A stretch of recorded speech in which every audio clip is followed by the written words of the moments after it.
Hello friends! Welcome to సరదాగా కాసేపు. ఇవాళ మనం మా టెర్రస్ గార్డెన్‌ని చూడ్డానికి వెళ్తున్నాము. ముందుగా మీలో ఎవరికి అరిటాకులో భోంచేయటం అంటే ఇష్టమో కామెంట్ చేసి చెప్పండి. నాకైతే భలే ఇష్టం. ఇలా మెట్లెక్కుతుంటే అందంగా పెరిగిన అరిటాకు చెట్లు అండ్ సవకం నుంచి కిందకి చూస్తుంటే బాగా పెరిగి మంచిగా పాకిన ఈ మల్లెపువ్వు చెట్టు అండ్ ఈ కార్నర్‌లో చూసారా పూలు కనిపిస్తున్నాయి కదా! కనకాంబరాల మొక్క అనమాట. అలా మెట్లెక్కంగానే ఫస్ట్ కనిపించే మొక్క ఏంటి అంటే జాజి పూల మొక్క. ఇది ఏసి 7-8 మంత్సే అయ్యింది. అయినా బానే పూలొచ్చినియి. చూసారా ఎన్ని మొగ్గలున్నాయో. నెక్స్ట్ మనం చూడబోతుంది తాజా కూరలలో రాజా ఎవరంటే వంకాయేనండి. వంకాయ చెట్టనమాట. ఈ పాట ఏ సినిమాలోదో చెప్పుకుంటూ చూద్దాం. మా ఇంట్లో అందరికీ వంకాయ అంటే ఇష్టం. ఎస్పెషల్లీ మమ్మీకి అండ్ నాకు. సో, మేము చాలా రెగ్యులర్‌గా తింటాము. అందుకనే చాలా కుండీల్లో వేసాము. అండ్ ఇవి గూడా వేసినప్పటి నుంచి బాగానే కాయలొస్తున్నాయి. మేము వంకాయ కూర, వంకాయ పులుసు, వంకాయ ఫ్రై అన్నీ చేసుకుంటాము వీటిలతోటి. చూసారా ఎంత బాగా పెరిగాయో. అసలు ఈ వంకాయ రంగు చూసారా? అసలు కళ్ళకి ఎంత ఇంపుగా, బ్రైట్‌గా భలే ఉందో. వంకాయ రంగే చాలా బావుంటుంది. One of my favourite colours అనమాట. అండ్ నెక్స్ట్ వచ్చేసి ఎర్ర తోటకూర. హెల్త్‌కి మంచిది కదా! అండ్ ఇది బయట అంత ఈజీగా దొరకదు. సో, మేము ఇంట్లోనే వేసుకున్నాం. ఇది కూడా వంకాయ లెక్కనే డిఫరెంట్ కుండీల్లో వేసాము.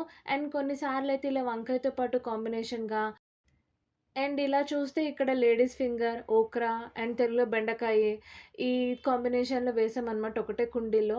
అన్నీ బాగా పెరుగుతున్నాయి. అండ్ బెండకాయ అంటే గుర్తొచ్చింది చూసారా? ఈ బెండకాయకి ఆల్రెడీ ఒక బెండకాయ వచ్చి 2 రాబోతున్నాయి. అండ్ ఈ కుండీలో గూడా రాబోతున్నాయి. అండ్ నెక్స్ట్ వచ్చేసి సిరిమల్లె పువ్వా మన సిరిమల్లె చెట్టనమాట. ఇప్పుడు సీజన్ అయిపోయింది కదా! అందుకని పూలు లేవు.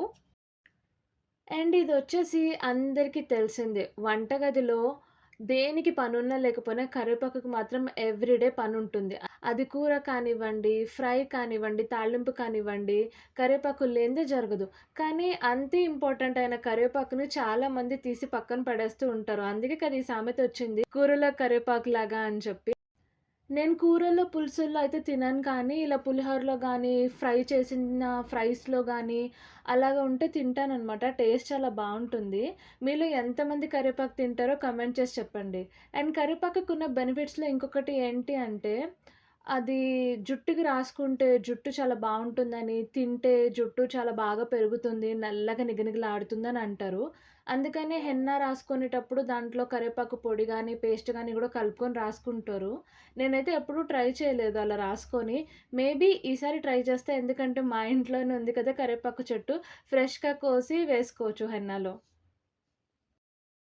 నేను వీడియో ఎంత షార్ట్‌గా ఉంచగలిగితే అంత షార్ట్‌గా ఉంచుదామని అనుకున్నాను. లాంగ్ వీడియోస్ చూడాలి అంటే ఎవరికైనా కష్టమే కదా! అందుకని టెర్రస్ గార్డెన్ మొత్తం కవర్ చేయలేదు. దేనికైతే ఇట్లాగా అంటే వంకాయలకి కాయలొచ్చినాయో, ఫ్లవర్స్ వచ్చినవి అవిట్లిని కొంచెం ఇంపార్టెంట్ వాటిల్ని కవర్ చేశాను. నెక్స్ట్ వీడియోలో ఇంకొన్ని చూద్దాం.